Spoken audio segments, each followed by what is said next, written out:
નમસ્કાર દોસ્તો, આજના મહત્ત્વના સમાચારની અંદર હું વિનુભાઈ આજે લઈને આવ્યો છું કે એવા સમાચાર, એવા વિવાદ, એવા ઝઘડા વિશેની વાત જે તાજેતરના સમયની અંદર ઝઘડો થયો, વિવાદ થયો. અને વિવાદ કેવો તમે જોશો, એ મારામારી જોશો એટલે તમને નવાઈ લાગશે કે કોણ હતું વિવાદ કરનાર, કેમ આ વિવાદ થયો. મિત્રો, આપણે સ્વાભાવિક રીતે જોઈએ છીએ ઘણા બધા શહેરોની અંદર કે કોઈ વાહન ચાલકો હોય અને એને કોઈ વાહનો અચાનક એકબીજા સામસામે આવી પણ જતા હોય છે. ઘણીવાર એવું થતું હોય છે. અને સામસામે આવી જતાં કોઈ ડ્રાઈવર જે હોય એ અમુક જગ્યાએ આક્રોશમાં આવીને નાના મોટી બોલાચાલી થતી હોય છે, ગાળાગાળી થતી હોય છે. અને ટ્રાફિકની અંદર આવું બધું ઘણી જગ્યાએ જોવા પણ મળતું હોય છે. પરંતુ આ એક વાહન ચાલકોનો એવો ઝઘડો, એવો વિવાદ કે જેની અંદર એક બાજુ સરકારી અધિકારી છે, બીજી બાજુ એક પ્રાઇવેટ સામાન્ય રિક્ષાનો ડ્રાઈવર છે. હા મિત્રો, બોટાદની અંદર બાભણા રોડની ઉપર બાભણા બાજુથી આવતા બોટાદમાં જ્યારે 6 નંબરની શેરીમાં બસ એન્ટર થઈ એ સમયે અચાનક સામેથી એક રિક્ષા ચાલક બસની સામે રોંગ સાઈડમાં આવી જતા બસ ડ્રાઈવર બસ ઊભી રાખી અને રિક્ષાવાળાએ સામે એને કહ્યું કે ભાઈ, રિક્ષા જરા સાઈડમાં લઈ લે, મારે બસ સ્ટેશન જવાનું મોડું થઈ રહ્યું છે. તો રિક્ષા ચાલકે આવેશમાં આવી અને બસ ડ્રાઈવરને 2-4 ગાળો બોલી. બરાબર, ગાળો બોલી એટલે બસ ડ્રાઈવર ગુસ્સે થયા અને બસમાંથી નીચે ઉતર્યા અને રિક્ષા ડ્રાઈવરને ધમકાવવા લાગ્યા. હવે સામાન્ય બાબત એ છે કે એવડી મોટી બસને સાંકડી શેરી હોય તો બસને કઈ રીતે સાઈડમાં કરવી, કઈ રીતે પાછળ લેવી, એ એક મહત્ત્વનું બાબત થાય છે. પરંતુ રિક્ષા ચાલકે આ મનમાની કરતાં બસના ડ્રાઈવરને બેફામ ગાળો બોલી અને લોખંડની પાઇપ લઈ નીચે ઉતરતા પહેલાં તો બસના કાચ તોડ્યા, તોડફોડ કરી. એના બાદ બસ ડ્રાઈવર ગુસ્સે ભરાયા. બંને વચ્ચે ઉગ્ર બોલાચાલી શરૂઆત થઈ, ગાળાગાળીની શરૂઆત થઈ. અને ત્યારબાદ ગાળાગાળીની શરૂઆત થતાંની સાથે જ રિક્ષા ચાલકે બસ ડ્રાઈવરને 1-2 પાઇપ ફટકારી દીધી. એવાની અંદર બસ ડ્રાઈવર પણ કમ આંખમાં આવે એવા નહોતા, એ પણ માથા ભારે. એના કારણે બસ ડ્રાઈવર પણ પાઇપનો સળિયો અંદરથી લઈ આવ્યા અને ફટાફટ દોડીને રિક્ષા ડ્રાઈવર જોડે આવ્યા. રિક્ષા ડ્રાઈવરને પણ 2-4 ફટકારી. એવાની અંદર આજુબાજુની પબ્લિક આ બંનેને છોડાવવાની ઘણી બધી કોશિશ કરી, પરંતુ બંને બાજુ એક સરખો ગુસ્સો ધરાવનારા રિક્ષા ચાલક અને બસ ડ્રાઈવર વારે વારે બંને એકબીજા સામે આવી જતા હતા. લોકોને પકડમાં ન રહેતા બંને સાથે એકબીજા સાથે જોરદાર મારામારી થઈ, જેનો સમગ્ર વિડીયો આજે આપણે આ વિડીયોની અંદર બતાવવાના છીએ.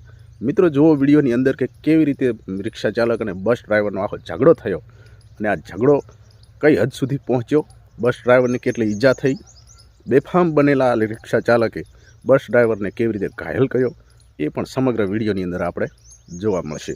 તો પૂરેપૂરો વિડીયો જોજો, એના પછી આપણે થોડી ઘણી વાતચીત કરીએ.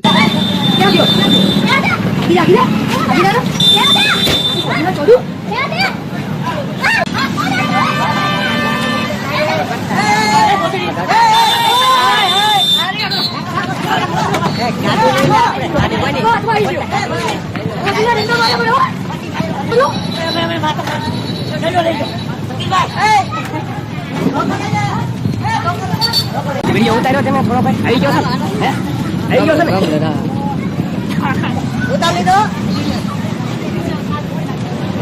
વિડીયો. હજી ભાઈ યા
સમગ્ર બબલ આપણે જોઈ, સમગ્ર ઝઘડો આપણે જોયો રિક્ષા ચાલક અને બસ ડ્રાઈવર પાસે કેવા એકબીજા જોર જોરથી એકબીજા સામે ભીસી આવતા હતા, કેવી મારામારી થઈ રહી હતી, એકબીજા લોકોના કાબૂમાં નહોતા રહેતા, એ સમગ્ર ઘટના આપણે જોઈ.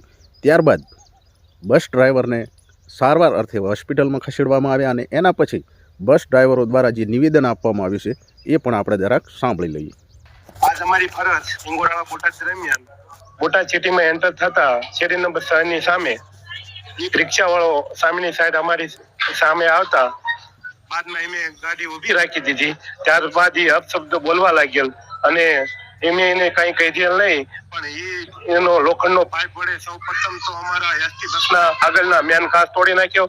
ત્યારબાદ અમારા ડ્રાઈવર નીચે ઉતરવા જતા માથાના ભાગે 2 ઘા અને ત્રીજો ઘા જમણા હાથે મારેલ છે, જે હકીકત છે. ત્યાર પછી અમારા ડ્રાઈવરને ચક્કર આવતા ત્યાં સોનાવાલા હોસ્પિટલ ખાતે સારવાર અર્થે પોગાડેલ છે. અત્યારે સીટી સ્કેન કરાવી છે ને અંદર સારવાર નીચે છે. અમારી ઇન્દોરા ટ્રીપમાં ભાંભણ રોડ થી બસ આવતી હતી અને કંઈક આવા ઉપર કંઈક રસ્તામાં બોલાચાલી એક રિક્ષાવાળા થઈ છે અને રિક્ષાવાળા ઉગ્ર થઈને મારા ફરજ પરના ડ્રાઈવરને માથામાં મારેલ છે. એના હિસાબે અહીંયા સોનાવાલા આવ્યા છીએ. પોલીસ એનું જ કામ કરશે, કડકમાં કડક સજા થશે એવું છે. બંને બાજુથી નિવેદન પણ સાંભળ્યું મિત્રો, અને અત્યારે પોલીસ સ્ટેશન તપાસ કરી રહી છે. પોલીસ દ્વારા તપાસ હાથ ધરવામાં આવી છે. રિક્ષા ચાલકને કડકમાં કડક સજા થશે એવું પણ માનવામાં આવી રહ્યું છે. અને બીજી વાત એ કરવા માગું મિત્રો કે કોઈ પણ જગ્યાએ કોઈ નેતાની ગાડી આવવાની હોય તો રોડ એકદમ ખાલી જોવા મળતો હોય છે. ત્યારે આ રિક્ષા ચાલકોને કેમ એવું નથી થતું કે અમે વારે ઘૂસી જઈએ અંદર અને નેતાની ગાડીને નડીએ, ટ્રાફિક કરીએ? બરાબર, નેતા તો આપણા બનાવેલા નેતા છે, બરાબર. અને બસ ડ્રાઈવરો એ પોતાની મહેનતથી, લગનથી ઘણી બધી શિક્ષણ મેળવી, પરીક્ષાઓ પાસ કરી અને બસનો ડ્રાઈવર બને છે, ત્યારે એને નોકરી મળે છે, બરાબર. અને એ એક આપણી લોકશાહીની લોકસેવાની ફરજ બજાવે છે કે જે કોઈ પણ પેસેન્જર હોય, પર્યટકો હોય, એને એક જગ્યાએથી બીજી જગ્યા સુધી પહોંચાડવાનું પણ કામ કરે છે, બરાબર. તો એની સાથે આપણે આવી રીતે વર્તન કરવું એ કેટલું વ્યાજબી કહેવાય? તમામ રિક્ષા વાહન ચાલકો હોય કે કોઈ પણ પ્રકારના વાહન ચાલકો હોય જે પ્રાઇવેટ છે, પોતાની માલિકીના ચલાવતા હોય, એવા દરેકને કહેવા માગું કે સૌથી પ્રથમ 2 વાત યાદ રાખો કે એક એમ્બ્યુલન્સ અને બીજું સરકારી બસ. આ બંને વાહન જ્યારે પણ પસાર થતા હોય તો એમને જવાનો માર્ગ બનાવી આપો. જો તમારાથી બની શકતો હોય તો માર્ગ બનાવી આપો, એ આપણી ફરજ છે. એમ્બ્યુલન્સની અંદર કોઈ પણ દર્દી એવું હોય જે જીવન મરણ વચ્ચે ઝોલા પણ ખાઈ રહ્યું હોય છે, ઇમરજન્સી હોય છે, અને એને પણ આપણે રસ્તો આપવો એ આપણી વાહન ચાલકોની મોટામાં મોટી ફરજ છે. એવી જ રીતે બસ ચાલકને પણ પોતાનો ટાઈમ પ્રમાણે જે ટાઈમ ટેબલમાં હોય કે કેટલા વાગે કઈ બસ સ્ટેશન આવશે, એ પણ એક ડ્રાઈવરની જવાબદારી હોય છે. એને સમયસર બસ સ્ટેશન સુધી લઈ જવી એ પણ એની મોટામાં મોટી ફરજ હોય છે. અને એને આવી રીતે વાહન ચાલકો બેફામ રીતે રોકવાની કોશિશ કરશે, એની સાથે મારઝૂડ કરશે, એ કેટલા હદે વ્યાજબી કહેવાય? એ આપણી પ્રામાણિકતા હોઈ શકે નહીં, આપણી માનવતા કહેવાય નહીં, બરાબર. એટલે કોઈ પણ બસ હોય કે એમ્બ્યુલન્સ હોય એને સર્વોપરી જગ્યા આપી દેવી, એમને પસાર થાય એ પ્રમાણેનું વર્તન કરવું, એ પોતાનું વાહન યોગ્ય સમયે યોગ્ય જગ્યાએ પહોંચાડી શકે એની પણ આપણે પણ પૂરી કાળજી રાખવી જોઈએ. ના કે એની સામે રોષે થઈ અને એને આવી રીતે મારઝૂડ કરીએ કે એને ગાળાગાળી કરીએ. એ એક માનવ સેવા કરી રહ્યા છે અને એ લોકશાહીની લોકોની સેવા કરી રહ્યા છે, એ પણ આપણે ભૂલવું જોઈએ નહીં, બરાબર. એટલે ખાસ આવી રીતે ઘણી બધી જગ્યાએ જોવા મળતું હોય છે, પરંતુ આવું ઓછી હદે થાય એવા પ્રયત્નો કરીએ કે એવો આપણે સમજદારી હોવી જોઈએ. આપણે સમજદાર વ્યક્તિઓ છીએ, કોઈ પણ ડ્રાઈવરો હોય એમને ખાસ વિનંતી હોય છે કે સમજીને વાહન ચલાવો. સરકારી સાધન એને યોગ્ય માર્ગ આપવાની આપણે ફરજ રાખીએ. કેમ રેલવે ની આડે વચ્ચે જતા નથી? કેમ કોઈ નેતાઓની ગાડી જતી હોય તો વચ્ચે જતા નથી? એ પણ તમારે વિચારવા જેવી બાબત છે. એટલે ખાસ કાળજી રાખવા વિનંતી. આવી રીતે બસ ડ્રાઈવરો કે એમ્બ્યુલન્સના કોઈ પણ વાહનોના ડ્રાઈવરો સાથે આવી રીતે વર્તન કરવું એ બરાબર હોતું નથી, બરાબર. વધારે વાત નહીં કરતા વિડીયોને સમાપન કરીએ. મળીએ નવા સમાચાર સાથે નવા વિડીયોમાં. રજા આપશો. જય માતાજી.